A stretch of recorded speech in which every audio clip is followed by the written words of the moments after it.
I'm Vin. I'm Sori. That's Booby. And Salty and Ghosty. Band we have not listened to in quite some time. Yep. Pantera. This is, what song is this? This one is The Shedding. Shedding. Oh, Shedding Skin. Shedding Skin. Well, I have the other thing loaded up to show you. So, what? Did you want to say something? Yeah, for timely topical political commentary, you can hit us up at Middle America with Vin and Sori. Yeah, so what were you going to say? Okay, so Ben Moen, he took this picture for you, and he wanted me to show it to you when we were doing a Pantera review. So here it is. He took a picture in your Middle America shirt by Dimebag's thing. Look at the guitar on there and stuff like that. So, damn. Yeah, he'd been holding out on that because he really wanted you to... That is cool. That. Yeah, so... Rest in peace to the big homie. Yeah, he thought you might enjoy that. So I was like, okay, I'm going to hold out when we do the next Pantera video. I'm a big Dimebag Daryl fan. Yeah, so he thought you might appreciate Shout out to the big homie. What's up, Ben? Okay, so we're doing this Pantera song. This is from the record Far Beyond Driven, Pantera-Shedding Skin. Let's go. Go.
It's endless. You flower and sour. It's endless. You're friendless. It's hard.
homie. Yikes. We'll put that in the thumbnail. Shit, man. That's crazy, babe. That is probably the most honest song I've ever heard in my life. I would be very uncomfortable if the person made the song for me. He's really He's had really, it. He's done. Up to here. See it. Well, it's interesting because the person's not necessarily doing anything wrong per se. Whoa. When was this written? 1994. 94?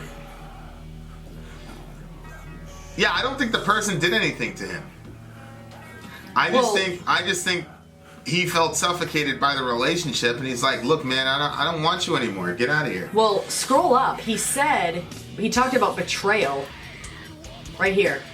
I was betrayed. One more day of my short life. You were carried away, had no shame to suffocate my being.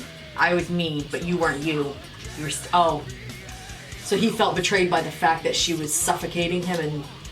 Yeah, you were sticking to me like a scab. I mean, I don't know. I mean, at this point, they're probably very well-established rock stars, and she was probably feeling the pressure of trying to keep him. And sometimes some ladies, when they feel like they're going to lose something, they latch on even more, and it creates a very suffocating environment. But this guy, Phil Anselmo, you know, he's kind of, before I really listened to Pantera, Phil always had kind of like this, he was just this knuckle dragging Neanderthal.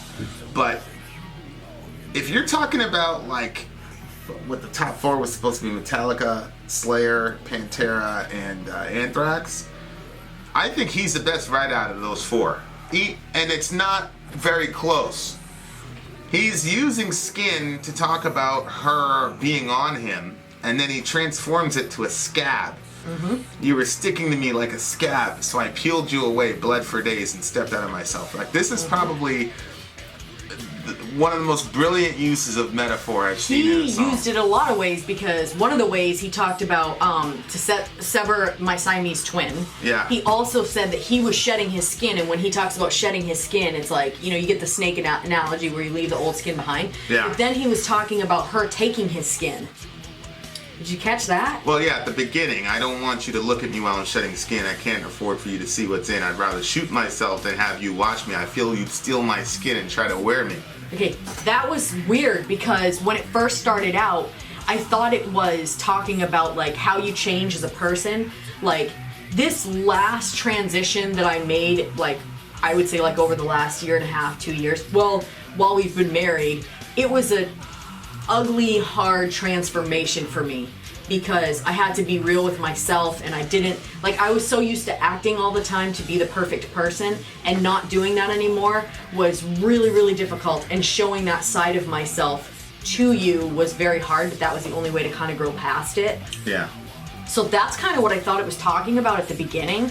I thought it was like shedding your skin and like the ugliness of like morphing into the next phase of your person, because people are always changing. I don't think that that's necessarily wrong. I don't think that's a wrong interpretation. But then he said, I feel like you'd steal my skin. Because I thought it was like, I didn't want you to see that transition of me, because to me, it was such an ugly version of myself. I felt the most mean that I ever was in my whole life. I felt like... Yeah, but you're assuming that shedding skin is about like evolving into a better person. Yeah. Shedding skin is just evolving into a different person. Right. And what he's saying is, I'm different. And he... Yeah, but how is she going to steal his skin? Because he's combining the metaphors, because he's saying, I don't want you to see the full transformation of who I am, because who I am now is, I am a rock star. I'm rich, I'm very famous, and I can get a girl in any city I want, and you are... Forget it. Like, me and you, like, it's not going to happen. So... He's saying I'm a different person. You know, there's a lot of famous people, and they try very hard to say that it hasn't changed them. Mm-hmm. And I heard Lauryn Hill say something one time. She's like, I mean, every major circumstance in your life is going to change you. If you had a kid, it changes you. You know, new job changes you. Did it? So why would being famous not change me? Why am I supposed to say I'm the exact same person I was before? Yeah. He's saying, no, I'm not. when we had a simple life, it was me and you stuck by me, it was great. But now that's not part of my life, so get out of here. Yeah, and when he said, I was like, whoa, guy, there it is right there. Don't ask, because you know damn well where I've been. I've been out with the groupies. That really made me angry. I've kept a simple woman through thick and thin, but I found the guts to sever from my Siamese twin. He's like, look, she represents a very simple type of life that he doesn't belong to anymore. He doesn't live in that life anymore. Yeah. So they're done. Yeah. She can't handle him, gallivanting around, and she shouldn't, obviously. And he's just ripping the scab off and saying, we're done. Now, obviously, as a Christian, I don't think that that's a good way to treat a person. However, I will say, I would much rather have that conversation, I've had those conversations, than stringing the person along. My whole thing was always, I'm not going to string anybody along. I'm not going to BS somebody. If I'm not feeling you like that anymore, that's it. He's not going to lie to her. And I think that that's good. Because the facts are... Yeah. The facts are the vast majority of these rock stars, that's how they think and that's how they act. Mm-hmm. But they don't have the temerity to actually be honest about it. And me, I'm always gonna go with the absolute truth. Could he have said it nicer? Well, maybe, that's. But it's the truth. I dreamed you died. Yeah. And I thought it was crazy when he said, I'm shedding skin, spreading thin, severed stem, created the end, killing a friend. Yeah. Because whatever relationship you get into, generally speaking, people get into those relationships because they like the other person, and you become friends within that time. He's severing all of that. All of it is going to be gone because it's very, very difficult to have a friendship with somebody after the relationship is done. It's impossible. See, here's the thing. I grew up, moving around every so often, and there was no rhyme or reason to when we moved. We just moved. So I got used to, I'd land in a spot and I'd make friends with somebody, but I knew this is not going to last forever. It's going to be, I'm going to come home one day and we're randomly going to be packing and moving, or not packing, just jumping in the car and abandoning the house and going to a different state. So, different time zones. So, well, no, because we stayed on the East Coast the whole time. But we went from Maine to Florida, then from Florida to New Jersey, So, so I didn't really, anytime I made friends after the first time we moved, shout out to the big homie Tyler Aldridge, Kennebunk Christian Academy. That was my guy. That was my first real close friend. And then, my mom's like, we're moving, we're out of here. And, that I remember sitting in my little closet crying when it hit me. But then after that, it was okay, you're gonna be friends with this person. We moved to Florida, you're friends with this person. Oh, we're moving. So it's my perspective on a lot of friendships and things like that is that a lot of relationships happen seasonally. And you have a season with a person, mm-hmm. and that's the long and the short of it. And when the season's done, it's done. And that's it. And so and so that kind of, by the time I got to high school, when I was started getting interested in girls and things like that, I handled it that way. I'd be with a girl and I would know that obviously we're not going to be together forever. I didn't have any idea we're going to be together forever. And so I was always pretty we're done. And, I think it's made me a little bit, I think people, we're watching this TV show and it's these friends and they're growing up as little kids and now they're starting to come of age, and then, one guy's got a girlfriend and the friends are not relating the same way. And I just think a lot of us fall victim to, these concepts and these ideas. Oh, friends forever. Mm-hmm. Are you friends with the person that you were friends with 10 years ago? Are you even in the same circle of people? That's the thing to me. It's we live in a small town, so the answer to that for a lot of people is yes. Mm-hmm. But for people outside of this place, most people are not friends with people they were friends with 10 years ago. And there's nothing wrong with that. It doesn't mean that you were not genuinely friends or that he didn't genuinely love this girl or that the season was over. Yeah. he's in a band now. He's rich, he's famous, he's got all these girls going after him, and he resents the fact that when he comes home drunk with, smelling like, Chanel No. 5 or whatever it is, a group he had, but in the trailer, that she starts interrogating him, and he's like, come on, man, we all know what this is. Like, it's over. And so, like, to me, it's just, like I said, I don't think it's right as a Christian, but I do think if a person is in that situation, honesty is always the best policy. This whole thing where people are, acting like, oh yeah, I'm the exact same person. Like, not fame. Yeah. Fame doesn't just change you, life changes you. I'm a different person than I was 3 years ago. There's things that I tolerated 3 years ago that I would never tolerate now. I handle people a lot differently now than I did 3 years ago. And, I'm at peace with that. Shout out to the big homie. But, I'm very much like this, only in different scenarios. For me, it's like the people under my roof, like, forget it. Like, I'm gonna roll with those people, whatever, hell or high water. Like, I'm gonna be down for you. But for me, all other relationships are seasonal, and I think it's important to know that for a couple of reasons. For me, it's like, if you recognize that most of the relationships you have now are not going to be there in 10 years, and you're going to be a lot more, you're going to enjoy that more than the assumption of foreverness. And it also, like, I see so many times people just dragging around a dead friendship or a dead relationship, and it's just like, I think one of the benefits of seeing all the death that I've seen is to realize, hey, life is short, so I'm not going to spend a lot of time wasting it with people who are past season, and vice versa. I'm past season for a lot of people. There's people that, like, obviously it's not the same, but there's a lot of people that started with the channel and no longer here anymore. Like, yeah, we had a season with them. They were good friends of the channel. They're gone, and they're not bad people. They outgrew us or whatever, and we're not bad people. That's life. That's how it goes.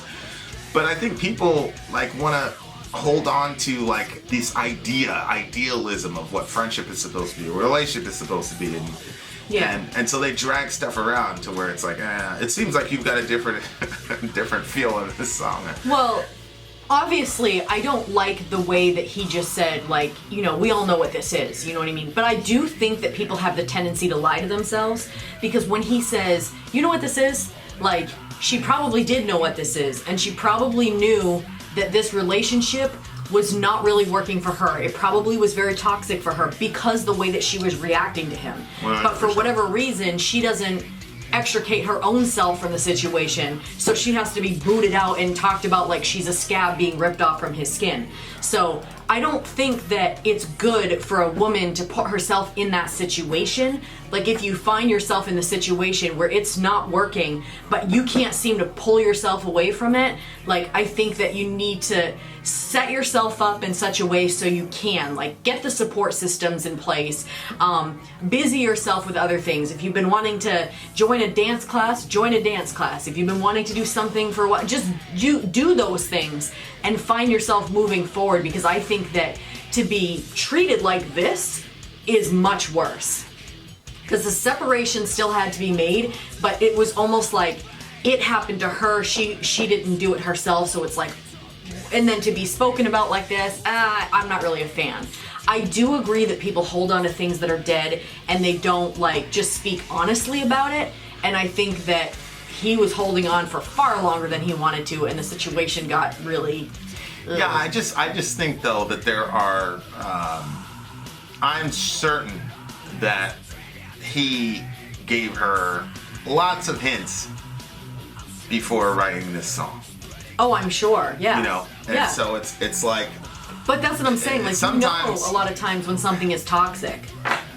So. Well, yeah. I mean, yeah, and I think there's a certain type of resentment, like, where you want to move on to your new phase of life, and this person's holding you back. He obviously sounds resentful. And he, he's very resentful. But I respect the hell out of the fact that he knows what he's doing. He's killing a friend. Yeah.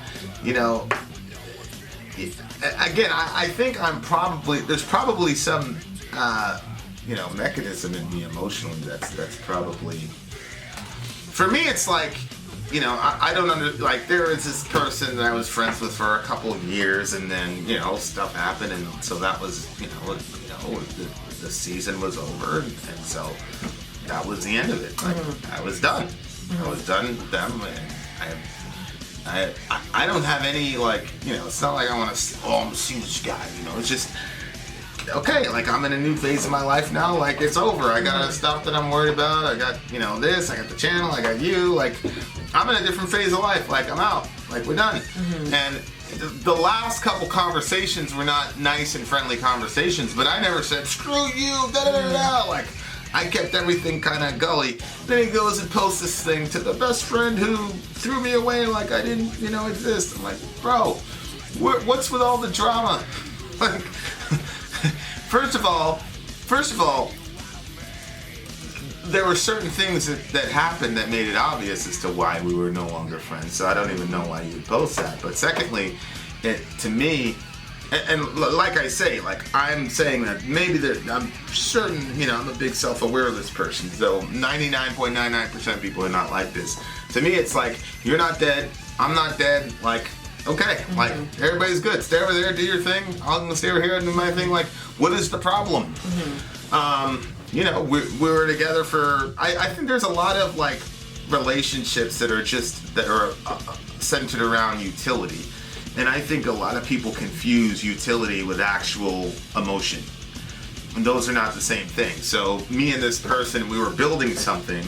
And so as far as us building something, like, yeah, we were friends, and and we were doing stuff. And there's a lot of camaraderie that happens when you're trying to build something that's very difficult to do. We accomplished something that was very difficult to do. So we did. And so, of course, it's better if you're friends with a person that you're trying to build with than an enemy. So, of course, it's gonna create, this feeling of community or whatever. But when that thing runs its course, like, okay. Yeah. It's over. Yeah. No, I mean, I see what you're saying, and I've told you this before, but I feel like that you don't, like, realize exactly what I'm saying. But a lot of people's friendships, even the very deep ones, are still, you love people and you love finding out about people, and so, like, you don't ask questions to try to be a good friend. You just are genuinely interested in the person, and so you ask about their life, you ask about what they're doing, you're interested in it, and it feels like really, really special, because a lot of people aren't like that. A lot of people are interested in, like, they want to tell you about themselves. So here you come, you're not trying to tell somebody about yourself, you're trying to find out about them, so it's different. And you ask these questions that most people don't ask. I've seen you do it bunches of times. I've seen you help people figure out themselves better by the questions that they ask, and then they give the answers and they're like, oh, I didn't realize that about myself.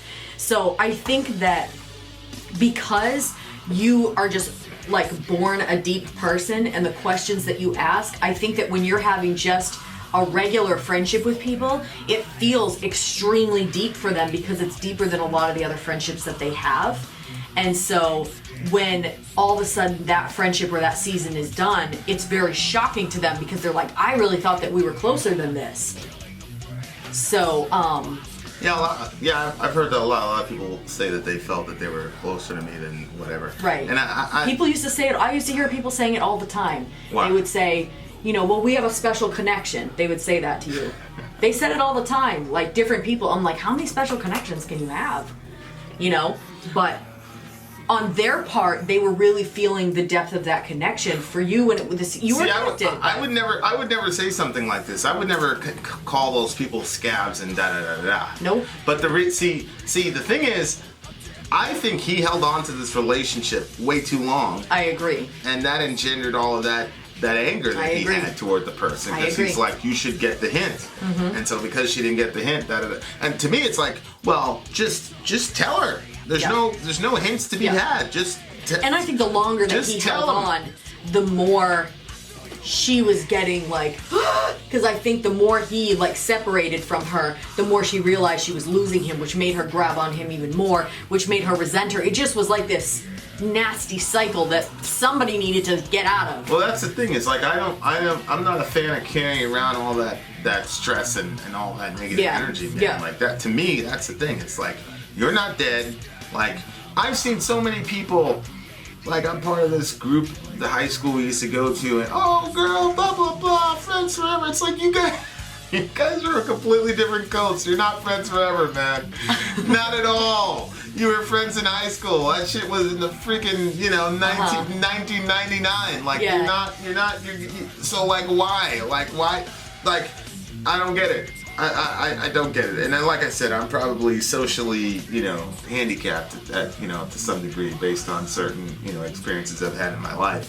But to me, if nobody's dead and the thing has run its course, like the utility has run its course, then there's no reason for us to be, whatever, for the most part. I mean, I would agree with you that I don't think that you function normally in that area. And I do think it does have a result of, it was a result of being bounced around all the time and literally, like, no notice. Like, you get home and you're gone. There's not even an opportunity to say bye to your friends. Like, I think that would change somebody, especially with it happening multiple times. And so it was like, terrible analogy because it's not comparable, but we got a cat when I was a kid, and I loved this cat so much. And then our neighbor killed the cat, and the cat never came home, but we didn't know that the neighbor had killed it. It took a while before we actually knew the facts.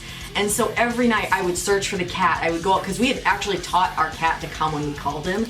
And so he would come every time we called.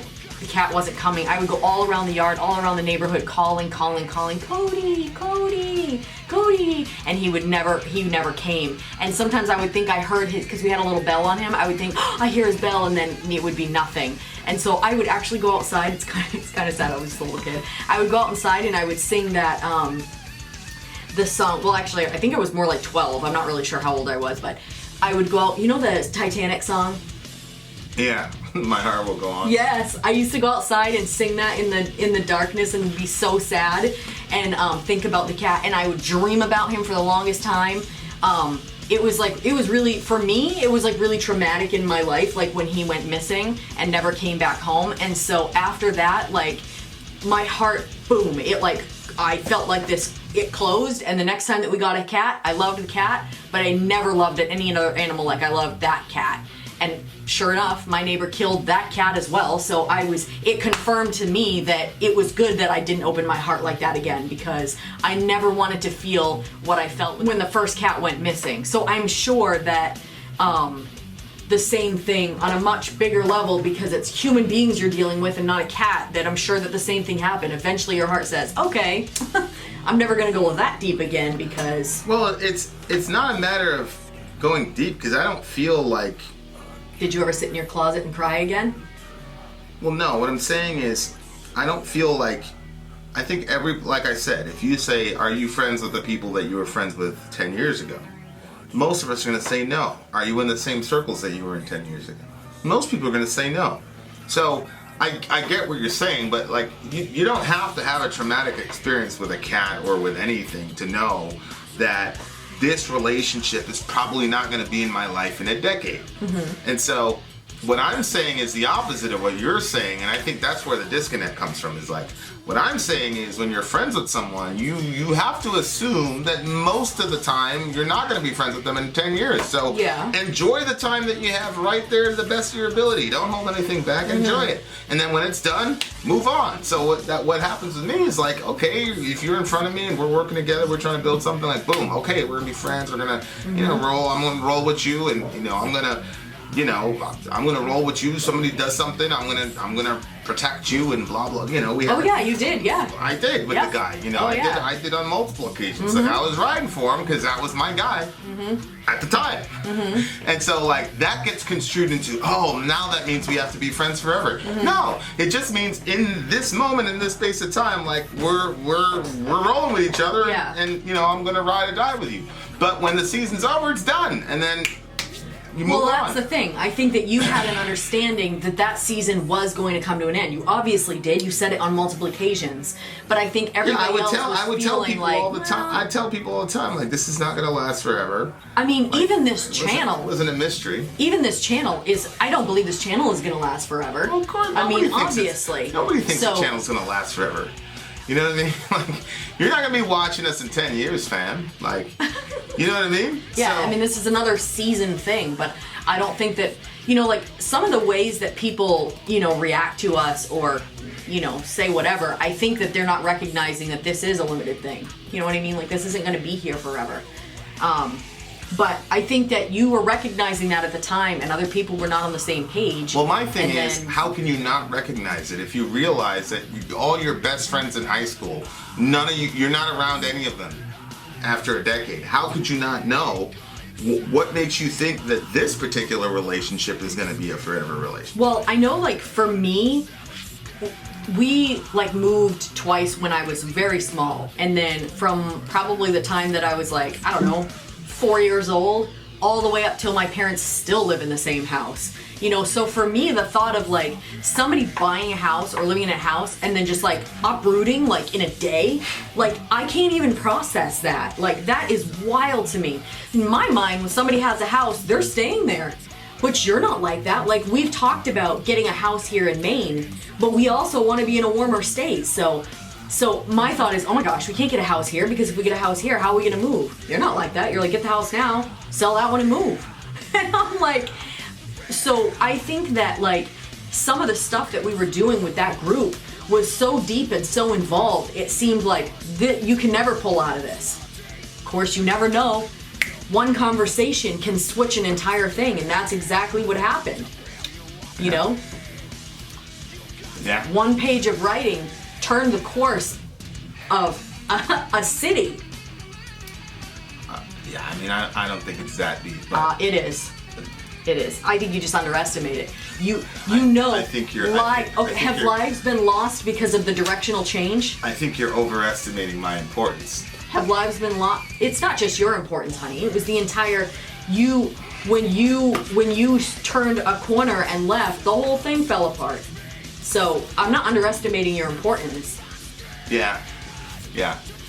No, I hear you.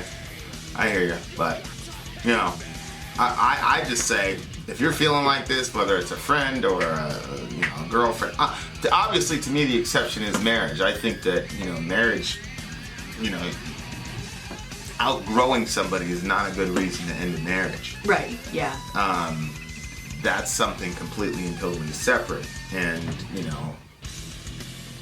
that's, again, to me, it's the people in your, under your roof, that those are the forever type of things, so long as, and that's why I make a point to talk about, family is a very, very, very big thing in this household. And yeah. But yeah, I mean, don't drag something out. I mean, God Almighty, be honest. Again, a lot of people, have accused me of being brutal, heartless, blah blah blah. The funny thing is I have never. If a relationship is over, I do not call the person out. I don't do the Facebook thing, like, I'm just not going to talk about you. And I know that And you keep their secrets and everything. Like, oh, well, yeah, because people tell you a lot of stuff, and so, like, I'm not going to go out and blast their, whatever. And, yeah. If somebody's mad at me and post something on a public forum, like, I'm not going to go out there and say, hey, here's this screenshot of this text message we have that is completely diametrically opposed to what you're saying right now. I'm not going to do that. Yeah. You know what I'm saying? So, like, to me, on the one hand, I like the honesty, but on the other hand, I'm like, you should have done that way quicker. And it's always a policy of mine. Like, if a relationship is over, I'm not going to talk about that person, like, directly. I'm not going to mention them publicly. I'm not going to mention their name. I'm not going to do any of that shit publicly. I'm going to handle it like it was 40 years ago. If you weren't friends with somebody 40 years ago, there was no platform to go out and blast all that shit out to everybody on the planet, too, right? So, and I think people that do that are unhealthy because they get themselves stuck in a loop of, Yeah, I agree. other people who are mad and hurt, and so it's this giant, echo chamber of sorrow and self-pity, and nobody can move forward, and you're still stuck in your... Anyway. So, yeah, I mean, I get it. I'm not a fan of being suffocated either. I mean, who likes being suffocated? Yeah. You know what I mean? Like, I'm sure the young lady has moved on with her life, and she's actually very, very happy. She probably ended up better in the deal than Phil did, because the guy almost lost his life on multiple occasions. So, it'll all even out in the wash. If you're one of these people that has been cut off or whatever, or, all I'd say is I think life moves on, and I think that, you'll be... I think it's important to recognize when something was good in your life. Mm-hmm. You can recognize that it was good without. Mm-hmm. I mean, at the end of the day, we have limited time. There is only 24 hours in a day, and you can only have so many friends and give them significant time. So when one relationship is done, it opens up doors of opportunity for other relationships. I mean, my mom used to sing, mom and my aunt one day were singing this song, "It's so sad to be with somebody when the right one comes along." And I remember, like, when they sung that song, I actually decided, because I was in a relationship that I was like, I wasn't really interested in being in, but at the same time, it was more interesting than just being by myself, because I liked to have somebody around, and I enjoy kissing and stuff, so. But then I was like, you know what, that's true. Like, what if the right guy comes along and I'm stuck in this mediocre relationship? And so, I had actually ended that relationship because they sung that song. That was very interesting. That was Loverboy, right? Starts with an N. Yeah, that was that guy, right? And he met you at the store? At the bookstore? Oh, that guy. Yeah. Shout out to the big homie. Yeah. All right. Yeah. There you go. What do you give the song? 9.9. I liked it. That riff at the end was crazy. It's 9.98. Dime's guitar work was insane as it usually is. I love him. I've never heard a single song where he didn't come crazy with it. Shout out to the big homie Dime. Vin out. Sori out. Gone.